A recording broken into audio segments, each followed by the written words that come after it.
Thank you. Thank you all so much.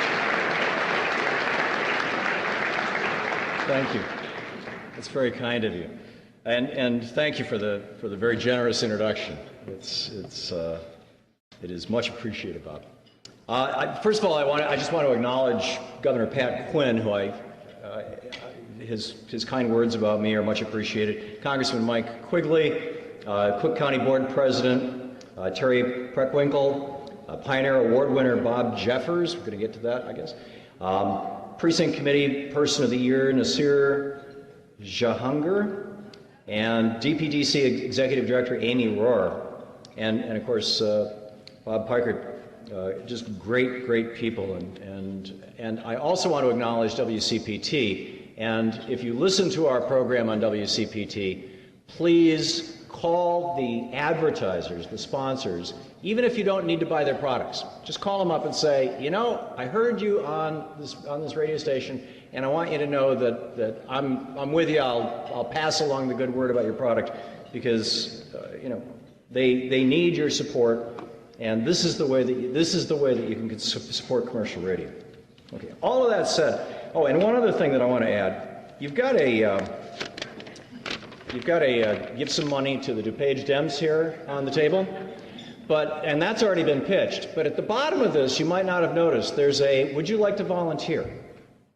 And hopefully by the end of my talk, you'll get why it's so important that you consider filling that out if you're not already doing so, and becoming a participant.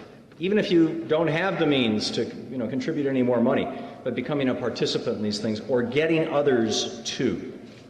So anyhow, let me just get into this. What I wanted to talk about tonight is this fundamental difference between Democrats and Republicans, this fundamental schism that's been going on in the United States for the better part of a century.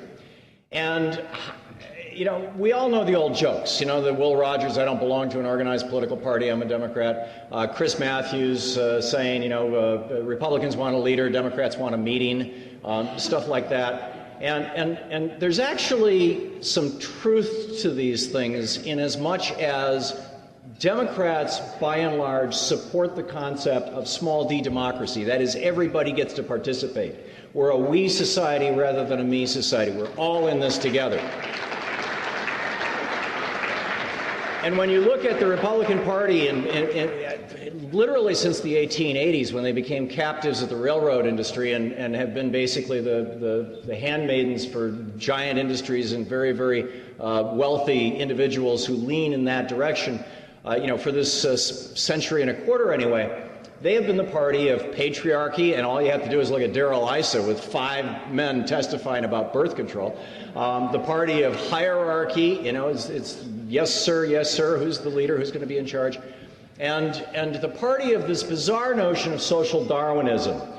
Rich people are rich, and it's a wonderful thing because they're job creators. They're going to give you a job, isn't that marvelous? And therefore, we should all give them an extra $1 billion. The concept of social Darwinism that the Republican Party, the modern Republican Party, and the philosophy, the modern conservative philosophy is grounded in, is based on flawed science. And I want to share that science with you for just a moment, because this is like a really important thing to understand and share with other people. And this is like the largest frame in which we can put our arguments. First of all, it started out back in 1859. Charles Darwin published *Origin of the Species*, and you know, it's a fascinating book. I've actually read most of it, and one of the interesting things of it, *Origin of the Species*, is that the phrase "survival of the fittest" only appears once in that book. And in that context, in that one place where it appears in the book, Darwin was actually talking about how most organisms are cooperative rather than competitive, even though there's an element of survival of the fittest in nature. Well, 20 years later, Sir Francis Galton, his cousin, in 1883, picked up this idea of survival of the fittest and popularized it. The reason why we all know about this phrase is not because of Darwin. Darwin did not like using this phrase. It's because of his cousin, Sir Francis Galton, who was the founder of the modern eugenics movement, who thought that, you know, we need to weed out undesirable people from the human race, and who was an economist and used this survival of the fittest to justify the economic order of the United Kingdom in the late 19th century. that there would be a very small class of very wealthy, super fit people, a small middle class of basically physicians and merchants, and a very, very large class of the working poor. And in fact, you go back and read Thomas Paine in his Agrarian Justice, he rails on the maximum wage laws that they used to have in England. Thomas Paine proposed back in the 1790s the first minimum wage laws in the United States, in addition to, in that book, proposing Social Security and Medicare and a lot of things that we have now. You could track it back to Paine. But they had these maximum wage laws to keep the poor from ever becoming the middle class, because of this conservative notion that was championed by the conservatives of the day. Certain people like Sir Edmund Burke. You know, Thomas Paine stopped at Burke's home in England for 2 weeks on his way to the French Revolution, and was so pissed off by his 2-week-long debate with Edmund Burke that he wrote an entire book called The Rights of Man as a rebuttal to Burke. Burke, by the way, the entire first chapter of Russell Kirk's 1951 book, The Conservative Mind, which was the foundation of Goldwater's theories and was the foundation of William F. Buckley's theories, and today is quoted by any conservative, any competent, well-educated conservative knows Russell Kirk. The entire first chapter is about Sir Edmund Burke. So anyhow, they all were operating on this theory that survival of the fittest is where it's all at, and that the most powerful are the most powerful because they should be, no matter how they got there, how they clawed their way to the top. And this is the natural order of things. And how do they know that? Because if you look in nature, you find that there are alpha animals. You know, you see the deer, the male deer in mating season, they're colliding into each other and fighting with each other. And oh, there's alpha animals. Sometimes they're females. In wolf packs, it's females, the alpha female. But there's an alpha animals in so many of these species. And so, you know, Galton said, here's proof. Humans, you know, we're mammals. We must be just like this too. Nobody tested that. Nobody questioned that for 100 years. It just became kind of the prevailing notion, and it became the basis for economic and political theory that we know today as modern conservative Republican theory. In the United States, it has other names in other places. So about 8 years ago, 2 scientists at the University of Essex in the UK decided, let's test this. Let's test this hypothesis. Conrad and Roper were their names, Tim Conrad and L. Roper. And they put up cameras. The university had this, a fellow by the name of Randerson actually ran the experiment for them. They put up these cameras. They had this near the university, they had this sanctuary where there was a herd of red deer, about 100 or so of them. And they put up cameras in the trees and observed them for a year. Let's see what's going on with these deer. Because they knew that this was a species where they had these alpha animal battles. And the question was, how does the herd know when it's time to stop grazing and go to one of the 3 watering holes in the area? How do they know when to make that decision? And how do they know which one of the 3 water holes to go to? And these are actually really critical decisions, because if they stop grazing too early, you're going to have some members of the community who aren't going to get enough nutrients, enough nutrition. If they stop grazing too late, some may get dehydrated. There's, you know, which water hole to go to. Is there a predator around? I mean, there's all kinds of variables here. And this is actually important decision making. And the assumption that they went in with on this was that it must be the alpha deer who makes the decision and everybody else follows him. Because isn't that what we've been told ever since Darwin? But what they discovered was that the deer would be, you know, wandering around, grazing, and when it came around 1 or 2 in the afternoon, about the time that they'd all go drink, they noticed that, you know, a couple of deer would start pointing while they were grazing, they would start eating, nibbling trees or whatever they do, chewing their cuds or something. While they were doing that, they would start pointing their heads toward one of the 3 watering holes. And that when 51% of the deer, literally 51% of the deer were pointing toward one particular watering hole, the entire herd en masse would just go to that watering hole. And very often the alpha deer was standing in the back going, oh, where did everybody go? Off they go. And they thought, this is amazing. This is democratic decision making. Small d democratic decision making. It's community, not hierarchy. So they thought, well, we've got to figure out a way to evoke the alpha male. We've got to get him to show his leadership. So they put a predator near one of the water holes, the one that was closest to where the deer were. And the deer, instinctively, they could smell him. They knew that, okay, there's a predator over there, a wolf or some kind of cat or something, I forget what it was. And the deer didn't know that the predator was staked out, couldn't get them, but they knew that there was danger. And so they're watching these deer, the predator day. And let's say there's 100 in the herd, just to make it easy. And the 49th one is pointing at one particular watering hole, and then the 50th one, and then the 51st one, and that's the point at which they'd normally go, and nothing happens. And they're going, this is it. Now the alpha male is going to assert his authority. And we're going to see that, what Sir Francis Galton told us all about back in 1883. And then the 52nd, and the 53rd, and the 54th, and the 55th, and the 56th, and 57th, 58th, 59th, 60, 61, 62, 63. What would 2/3 be? 66, right? Okay, 64, 65. And when the 66th one was pointing toward one of the watering holes, again, the whole herd went. And again, very often the alpha male had no idea what the hell was going on. So what they deduced out of this is that when there's danger, you have to have a supermajority vote. Right? Seriously. So they published this in Nature, which is like one of the top scientific journals in the world. Nature and Science are probably the two most prestigious journals out there.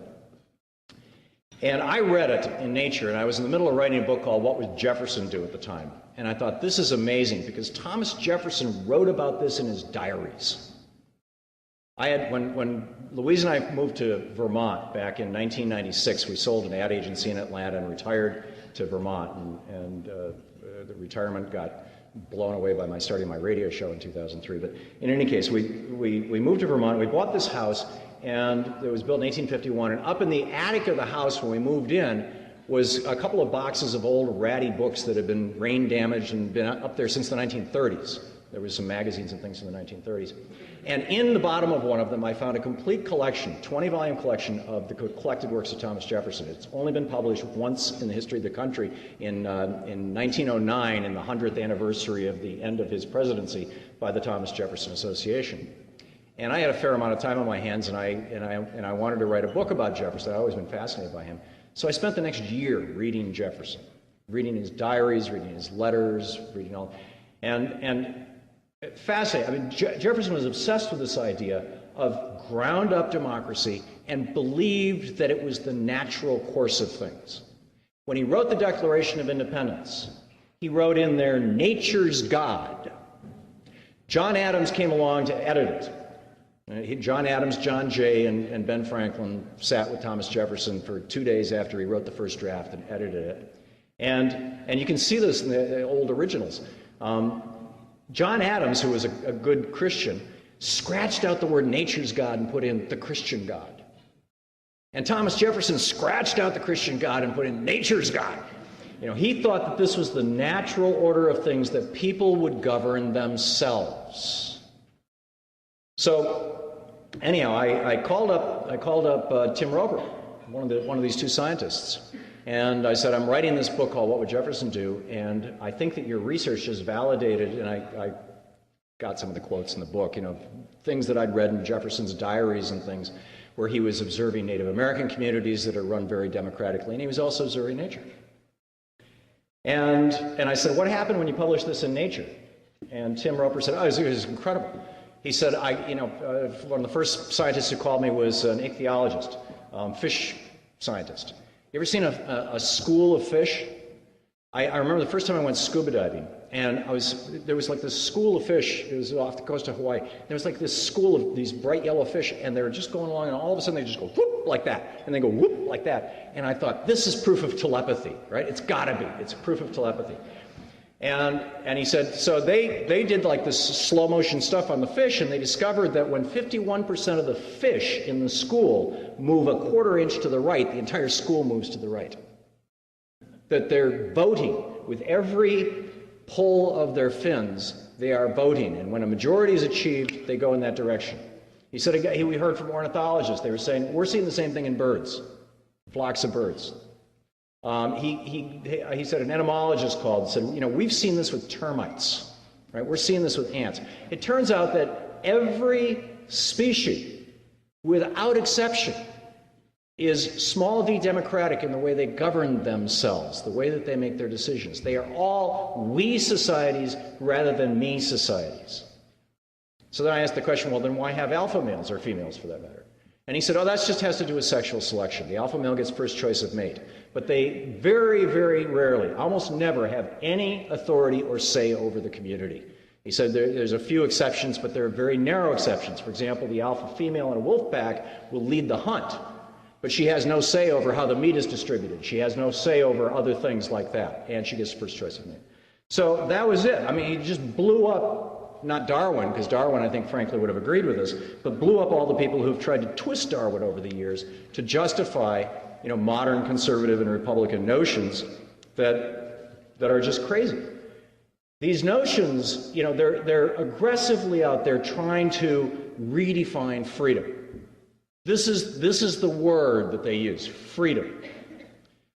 In July of 1936, Franklin Roosevelt accepted the nomination of his party for his second term as president in Philadelphia. It was July 27th, as I recall. And he said, an old English judge once said, a necessitous man is not a free man. Well, the Republicans would argue with that, and they argued loudly with Franklin Roosevelt about that, and they argue it to this day. In the Republican world, or the conservative world, freedom is the freedom to die in the gutter without health care, as they so eloquently shouted at Ron Paul during the debate, right? Let him die! That's freedom. Democrats know that freedom is having the basis of health care for all so that you are free to then go on with your life and be more successful in other areas and do things, you know, be successful. Democrats understand this.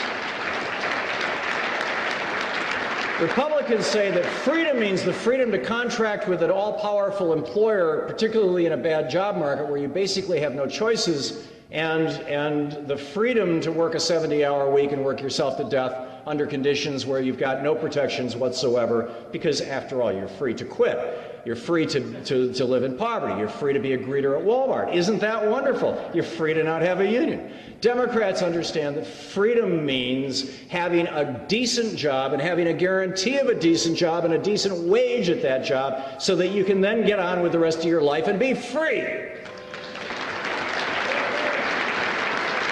Republicans believe, and conservatives believe, that freedom means the freedom to graduate from college $100,000 in debt and to be basically a servant to the is that my phone bonging? It is, my goodness. Sorry about that. And basically be a servant to the banksters. And Democrats and progressives understand that, you know, this is so alien to the history of the United States. Thomas Jefferson wrote his own tombstone about a decade before he died. He had been president of the United States for 2 terms, and he did not want that on his tombstone. It wasn't that he was ashamed of it, he was quite proud of it. But what he thought was far more important was that he was the author of the Virginia piece of legislation for religious freedom. This was back when he was in the House of Burgesses in his 20s, which became the basis of part of the First Amendment. That he was the author of the Declaration of Independence, and that he founded the University of Virginia as a free college, that any American qualified could get a free education. And he wrote about this over and over and over again, that you cannot have a functioning democracy without an informed and well-educated electorate, and it is the obligation of government to make sure that that is available to everybody.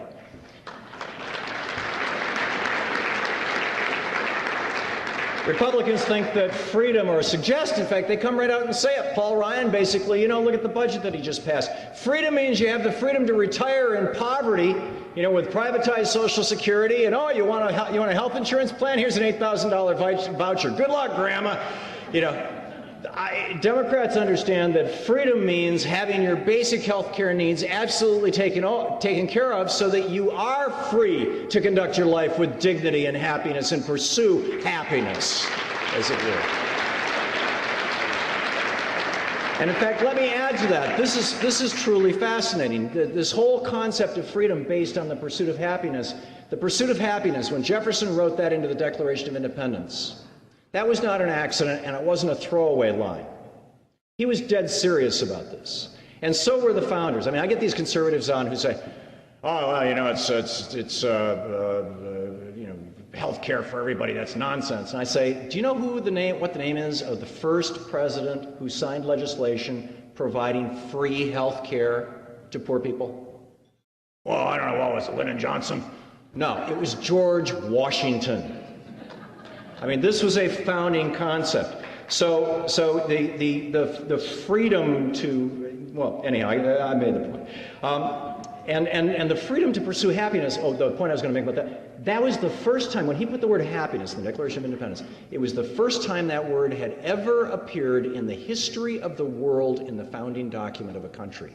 You want to know what American exceptionalism is? That's a big piece of it. That and the fact that we were also one of the first, arguably the first nation, certainly in several centuries, several millennia, where your citizenship and your rights were not derived from your DNA. In all other countries, now, of course, we had that to some extent with slavery. But we've worked through that. But in the conceptualization, this was what came out of the Enlightenment, was that at the end of the day, it's not, you're a Dane if your great-grandparents were Danish. You're a German if your great-great-grandparents were Germans. Hitler's whole thing was Blut und Erd, blood and earth. You've got the blood of Germans is in the soil, and the soil's got the DNA of Germans, and that's what. But America, we said, no, anybody can be an American. That's this extraordinary exceptionalism. But conservatives, they look at this, at the nation, and they say, oh, yeah, you're free to get cancer from, the air because we're going to deregulate the companies that are pumping crap into it, or from the water because, hey, there's a little arsenic in it, but don't worry, or from the food that you're eating, it might kill you, but hey, we've got freedom, right? No big government interfering in it. And Democrats understand that, no, freedom means knowing that those parts of the commons, and basically everything I've been talking about here is the commons, that those parts of the commons are taken care of by we the people, that's what it's all about.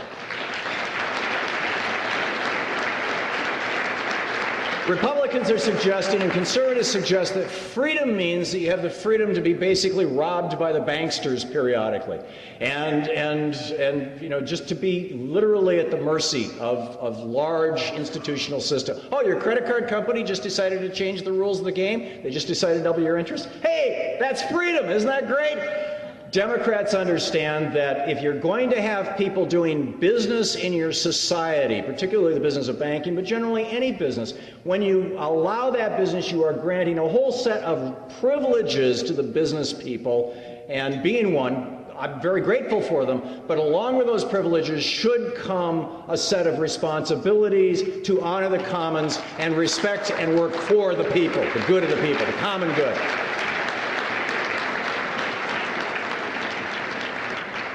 Republicans suggest that if you run a small business like mine, I've got 8 employees, I think, right now, and I've run a whole bunch of small businesses throughout my life, that if you run a small business, you're free to get crushed by a monopoly.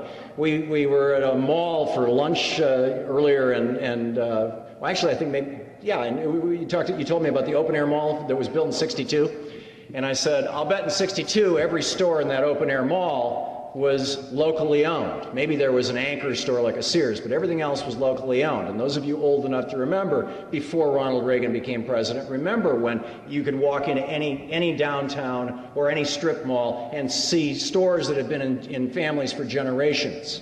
And then Reagan in '82 stopped enforcing the Sherman Antitrust Act, and we suddenly had these people called M&A artists, mergers and acquisitions, the mergers and acquisitions frenzy, and now we've got basically monopolies in every industry. You could drop out of an airplane from 60,000 feet and fall into any city in America and not have any clue where you are, because it's always, oh, there's an Applebee's, there's a Macy's, there's a, it's all the same thing. All the small businesses have been wiped out, and in every industry you see 3 or 4 massive companies dominating that industry with a few sprinkled around the edges, giving some patina to it. So the Republicans say, if you're a small businessman, you're free to be crushed by the competition. And what Democrats and progressives know is that's not competition. That's monopoly. And that's unhealthy, and that's wrong, and we need to be enforcing the Sherman Antitrust Act and bring back our small businesses.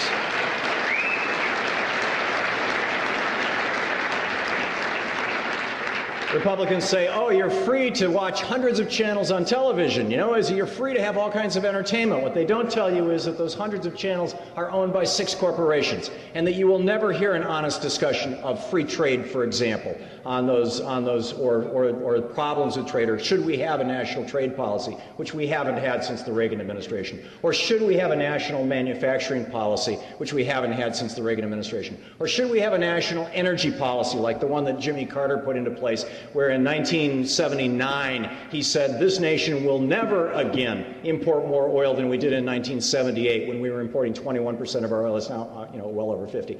He said we will never again do that, and that he was signing legislation, which he did. He put it into place that would, by the year 2000, produce 20% of the nation's electricity from solar electricity, solar generation alone, and it would have. And then and in fact, I remember when Louise and I moved to Vermont, we were looking for a house, and it's a very rural state, traveling around the state looking at houses, and about every 5th or 8th house or so that we'd see was off the grid or mostly off the grid. And all of them were built in 79 and 80. You know, when Carter had those tax credits for building energy efficient homes, and then Reagan came in and pulled Carter's solar panels off the roof of the White House and said, to hell with that, we're not going to have an energy policy. We're going to go with the oil barons that put him into office. So it's just nuts. Democrats understand that we need to have a national energy policy that gets us energy independent and that is a clean energy policy so that we can have a safe environment and a safe nation.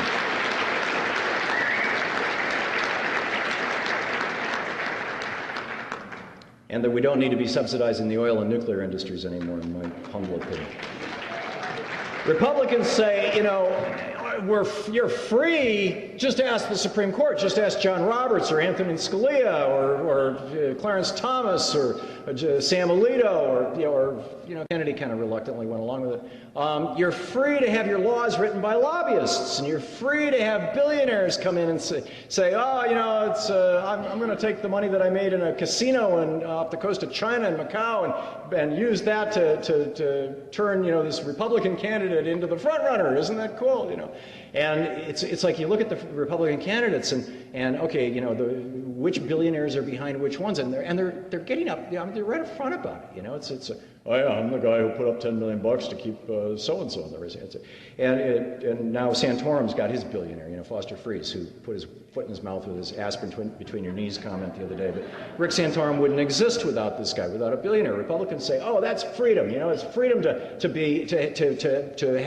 have politicians who are owned and have laws that are written by the American Legislative Exchange Council, ALEC, this group funded by the Koch brothers, where every year, twice a year, they get together and literally corporations pay $100,000 each to have a seat at the table. State legislators pay $100 each to have a seat at the table, and they try to get a 50-50 split of state legislators and corporations, and they vote on model legislation, like, for example, voter ID laws and things like this, and they put forward these insane pieces of legislation in states all over the country. Republicans say that's freedom.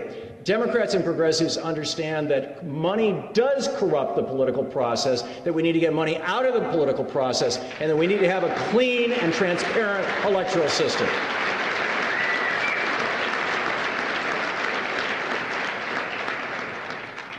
So, in summary, what this all pulls together is the idea, if you add all those things up that I just listed, that were basically all came out of Franklin Roosevelt's Second Bill of Rights that he rolled out just in the year before he died and really needs to be revived.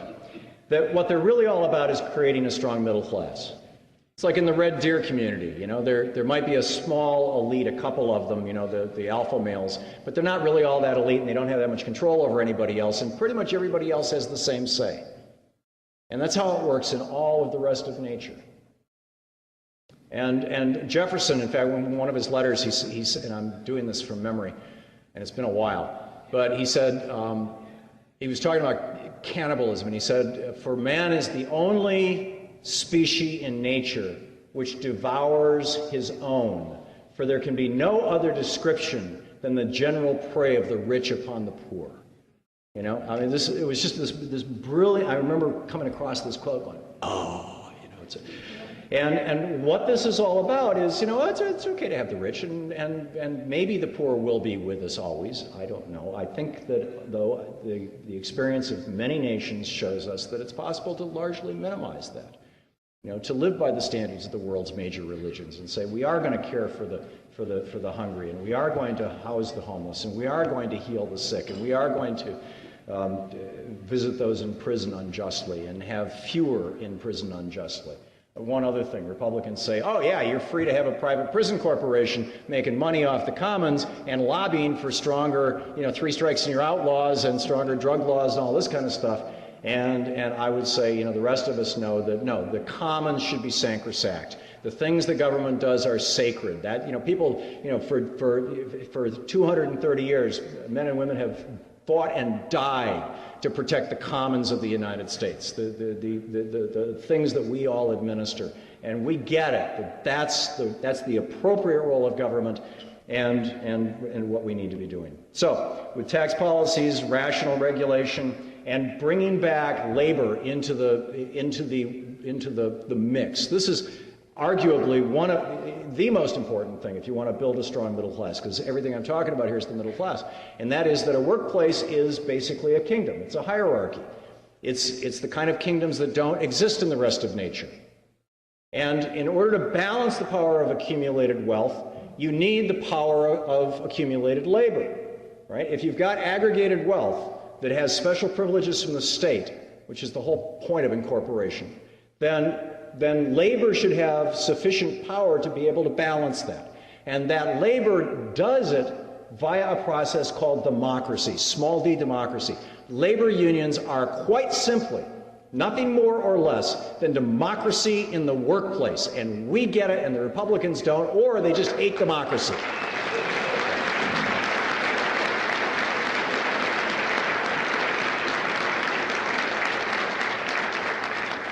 So what all of this does, what all of this means, is that if enough of us get involved, you know, we've got to all be the deer, right? In Randerson's experiment, everybody has to participate. If enough of us get involved, if enough of you, you know, fill out that yes, I'll volunteer. Yes, I'd like to be a precinct committee person. Yes, I'd like to help out. Yes, I'd like to participate.